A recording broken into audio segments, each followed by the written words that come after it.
Hey! What's up sa inyo mga kabarako? And for today's video, nagkaayaan nga pala kaming maligo ng dagat din sa Jumeirah ng mga kasama ko sa bahay.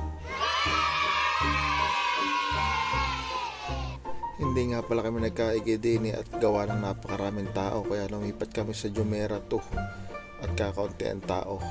Yan nga pala yung lugar, merong park. So nakaparking na kami at unti-unti na namin hinahakot ang mga gamit papunta sa dagat. Yo. Hi. There's no kids there. Because it's already Wait. late night. They're sleeping. Yeah? I'm the only kid there. Yeah. At arin na nga, nag-alay lakad na kami papuntang dagat.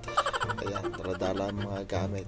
At pagdating naman doon, edi isi-set up ang lamesa, upuan at ang mga parapernalya.